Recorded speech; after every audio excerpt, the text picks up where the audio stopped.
చాలామందికి కార్తీక మాసం ఎలా చేయాలని నాలాగే డౌట్స్ ఉంటాయి కదా. సో వాళ్ళకి నేను ఒక 15 పాయింట్స్ చెప్దాం అనుకుంటున్నాను. ఫస్ట్ పాయింట్, బ్రహ్మముహూర్తంలో లెగాలి. అది 4 to 5 AM మధ్యలో ఉంటుంది.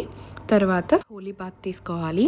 తులసి మొక్క దగ్గర దీపం వెలిగించాలి. తర్వాత మన ఇంట్లో దీపం వెలిగించుకోవాలి. ఈ టైంలో మనం శివుణ్ణి లేదంటే విష్ణుమూర్తిని జపిస్తాం కాబట్టి ఓం నమ శివాయ ఆర్ ఓం నమో నారాయణాయ అని ఎప్పటికప్పుడు జపం చేస్తూనే ఉండాలి. మనం దేవుడికి నైవేద్యంగా మంచినీళ్ళు, పాలు, ఫ్లవర్స్ పెట్టాలి. Non veg, onion, garlic, out side junk food ఏం తినకూడదు. ఓన్లీ సాత్విక్ ఫుడ్ మాత్రమే తీసుకోవాలి. కార్తీక పౌర్ణమి నాడు, ఏకాదశి నాడు, సోమవారాలు ఫాస్టింగ్ ఉండాలి. ఎప్పుడు మైండ్ ని ప్రశాంతంగా ఉంచుకోవడానికి చూడాలి. ఎటువంటి ఆర్గ్యుమెంట్స్, ఎంటర్టైన్మెంట్స్ లోని పడకూడదు.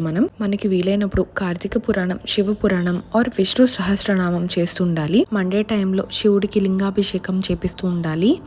ఎప్పుడు మనకి వీలైతే అప్పుడు ఫుడ్ని డొనేట్ చేయడం కానీ లేదంటే క్లాత్స్ని డొనేట్ చేయడం కానీ చేస్తుండాలి. మైండ్ని ఎప్పుడు పాజిటివ్గా ఉంచుకోవాలి. సో దానికోసం మెడిటేషన్ కానీ లేదంటే శివమంత్రం కానీ చదువుతూ ఉండాలి. సో నేను చెప్పిన 15 పాయింట్స్ పాటిస్తే కార్తీక మాసం చేస్తున్నట్టే. అండ్ నెక్స్ట్ వీడియోలో ఎన్ని టైప్స్ ఆఫ్ ఫాస్టింగ్ ఉంటుంది, ఎలా మనం ఉపవాసం చేయాలో చెప్తాను. Stay tuned.